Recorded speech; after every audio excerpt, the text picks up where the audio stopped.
Pessoal, agora a gente vai entrar na parte da calorimetria, tá?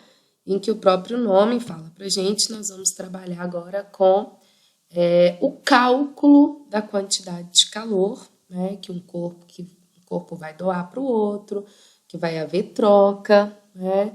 Então agora a gente vai mexer com a parte de cálculo mesmo. Queremos saber quanto de calor precisa para que o outro receba, para que o perca, para que altere o seu estado físico e assim por diante. Então, de cara, a gente já sabe o seguinte: só vai acontecer um fluxo de calor quando os corpos tiverem temperaturas diferentes. Sempre fluindo como, gente? Um corpo de maior temperatura para um corpo de menor temperatura, tá? Então, enquanto estiver acontecendo essa mudança de temperatura, há calor. Quando você não tem mais uma mudança de temperatura, os corpos atingem o que a gente chama de equilíbrio térmico, ou seja, eles têm a mesma temperatura, né? Se atinge a mesma temperatura, não flui mais calor, então não faz sentido mais da gente falar de calor, de energia em trânsito, tá? De modo que esses corpos tendem ao equilíbrio térmico porque o que doou diminuiu a temperatura, o que recebeu aumentou a temperatura, até o momento que eles chegam num consenso e atingem o que a gente chama de equilíbrio térmico, tá? O calor, gente, a energia em si, que a gente calcula como sendo energia térmica, ela tem uma unidade de medida que é exatamente a unidade do sistema internacional para qualquer energia elétrica, energia mecânica, né? Que é o famoso Joule. Tá? No entanto, a gente tem a usual, principalmente para calor, que é o que a gente chama de famosa caloria. Tá? 1 caloria equivale a aproximadamente 4 joules. Tá? Então, aqui vocês estão trabalhando com o sistema usual, aqui vocês estão trabalhando com o sistema internacional. Tá? Essa transformação, gente, ela foi feita através de um experimento em que demonstrou que calor era energia mecânica, né? Porque ao colocar objetos aqui para deslocarem e fazer essas pás girarem aqui, a gente tinha aquecimento da água. Então, provando que energia mecânica podia ser transformada em energia térmica. Daí que provou-se que calor era um tipo de energia e fez essa relação de caloria para joule. Então, hoje em dia, a gente vê muito nos alimentos, né? Qual é a caloria do alimento? Aí dá para vocês em caloria e dá em joule. Na verdade, a energia que aquele alimento tem com relação à sua queima.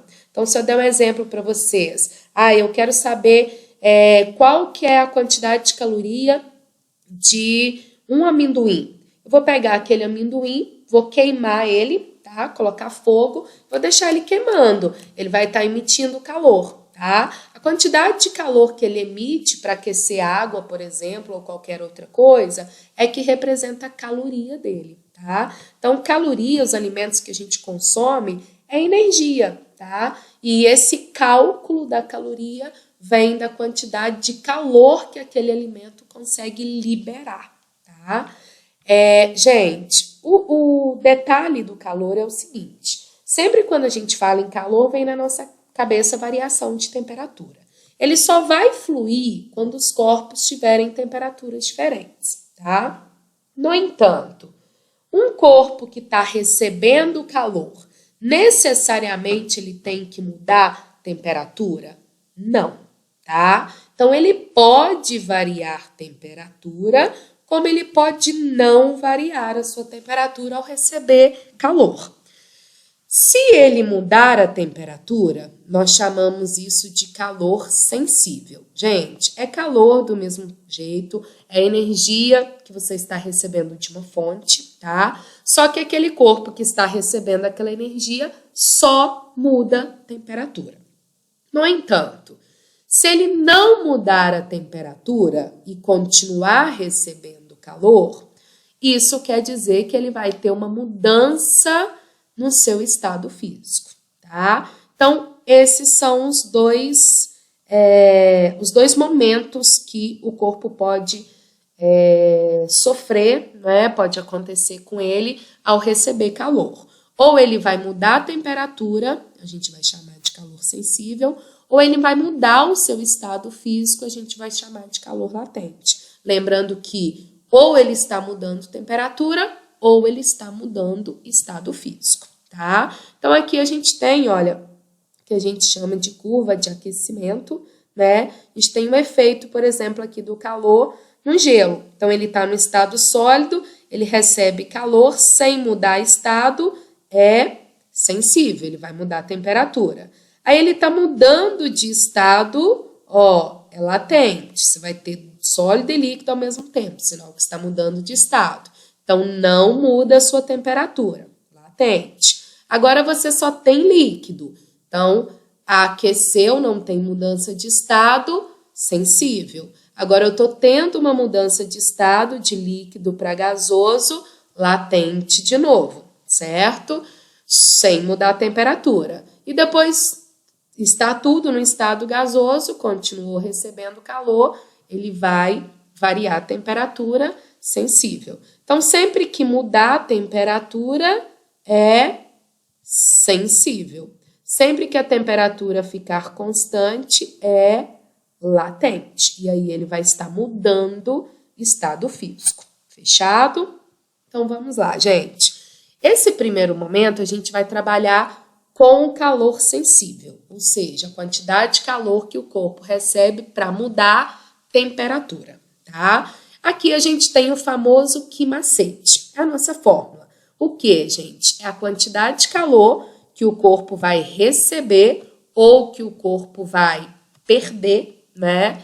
O M é a massa, então quantidade de calor depende da massa. Você tem 1 litro de água, 10 litros de água. Obviamente, eu vou ter que doar muito mais calor para 10 litros para ela aquecer, né?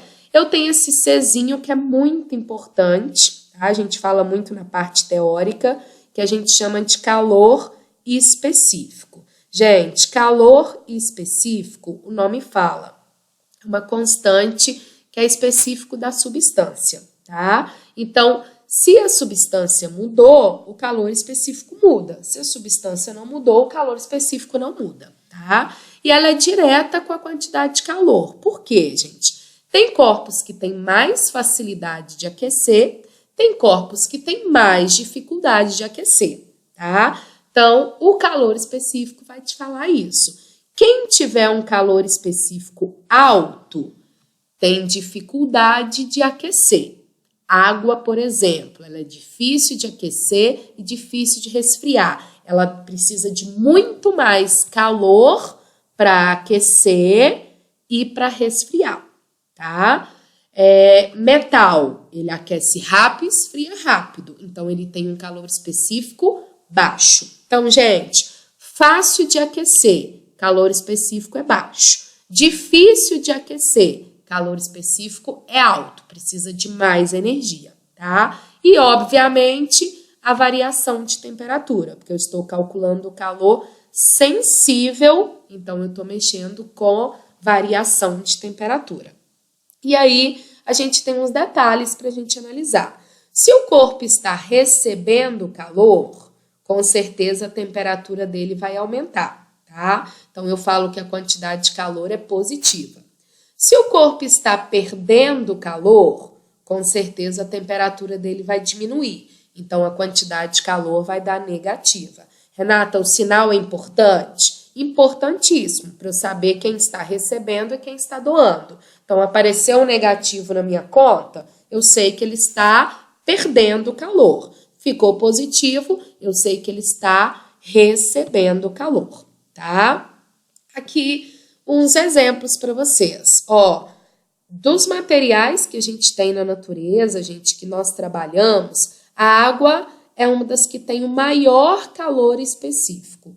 Ele vale 1, tá? Tá vendo que os outros materiais têm todos calores específicos bem baixos, certo? Isso quer dizer que ela demora muito para aquecer e para resfriar, porque o calor específico dela é alto. Ela precisa receber muito mais calor para variar a temperatura, tá? Então, você pode pensar quando você coloca, por exemplo, a água para esquentar num material de alumínio, numa chaleira de alumínio, tá? A chaleira de alumínio, os dois ficando o mesmo tempo ali recebendo a chama, você vai ver que a chaleira de alumínio vai aquecer muito mais rápido do que a água. Por quê? O calor específico dela é baixo, tá? Lembrando, gente, que o calor específico é a nossa constante. Então, as unidades de medida que vocês vão trabalhar depende de quem? Dessa constante. Então, se apareceu aqui caloria, grama, graus Celsius, é porque eu vou ter que estar fazendo o quê, gente? Eu vou ter que voltar aqui só para vocês analisarem. Eu vou ter que estar trabalhando com a massa em gramas, porque lá está pedindo em gramas. A temperatura em graus Celsius, porque lá está pedindo em graus Celsius. E nós vamos achar a quantidade de calor em caloria, porque lá está em caloria. Então, quem manda na unidade de medida é a sua constante. O que tiver nela é exatamente aquilo que você vai usar no exercício, tá? Renata, e se aparecer joule aqui? Você vai achar em joule. Se aparecer quilograma, sua massa tem que estar em quilograma. Se aparecer Kelvin aqui, não faz diferença, porque é a variação de temperatura. Então, em graus Celsius, em Kelvin, é a mesma coisa. Mas se aparecer Fahrenheit, aí você precisa mudar e colocar na unidade que o calor específico pediu, adotou. Fechado, gente? Outro detalhezinho que a gente tem na parte de calor sensível é o que a gente chama de capacidade térmica, tá? Capacidade térmica, gente, em termos conceituais, ela tem uma relação muito parecida com o calor específico. Só que o calor específico é o famoso Czinho e a capacidade térmica é o Czão, né? O C maiúsculo ali, tá? A diferença é a seguinte, o calor específico só me interessa a substância, é água, não me interessa quanto de água. A água tem calor específico 1, se é 1 litro, se é 10, se é 20, é água, tá? Se é 1 quilo de chumbo, 10 quilos de chumbo, é o calor específico do chumbo. A capacidade térmica, ela analisa o corpo como um todo. Então, ela vai analisar que material é esse e qual é a massa dele, tá? Então, a massa, gente, ela entra na relação de capacidade térmica. Então, quando a gente pensa lá que você tem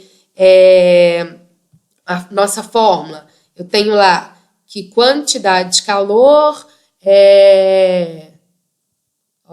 quantidade de calor é massa vezes o calor específico vezes a variação de temperatura. Ignore a letra, né, gente? Beleza, quando eu entro aqui, vocês concordam comigo que esse MC que tá aqui, ó, é exatamente quem? A capacidade térmica. Então, se eu te der a capacidade térmica do corpo, eu já estou te falando qual é a massa dele e qual é o calor específico. Se eu te der só o calor específico, eu preciso te dar a massa, tá? Então, essa é a diferença entre os dois. Capacidade térmica, você analisa o corpo como um todo, a sua massa e o material. Calor específico, você analisa simplesmente a substância, não me interessa a massa, certo? Um exemplo aqui para vocês. A batata recém-cozida, ao ser retirada da água quente, demora para se esfriar. Gente, se ela demora para resfriar, o que está acontecendo? Quem demora para aquecer, quem demora para esfriar, tem o quê? Um alto ou um baixo calor específico? Ela tem um alto calor específico, né? Então, uma justificativa para isso seria, alta condutividade térmica. Não, se fosse alta condutividade térmica, ela ia aquecer e resfriar rapidinho, tá? Baixa capacidade térmica. Se for baixa capacidade térmica, tem baixo calor específico, ou seja, ia esfriar e esquentar rapidinho. Baixa quantidade de energia interna. Energia interna, gente, depende da temperatura. Se ela está quente, é obviamente que ela não tem baixa energia interna, ela tem alta, tá? Então, com certeza, qual é a minha resposta? Demorou para aquecer, demorou para resfriar, tem alto calor específico, certo? E uma última análise com relação à fórmula é a potência térmica. Gente, a parte de potência é extremamente importante, porque ela aparece em calorimetria, ela aparece em elétrica, ela aparece em mecânica, né? E potência nada mais é que a rapidez com que se transforma a energia, com que se recebe um tipo de energia. No nosso caso, como nós estamos falando em calorimetria, nosso seria a potência térmica, quantidade de calor que o corpo recebe num determinado intervalo de tempo.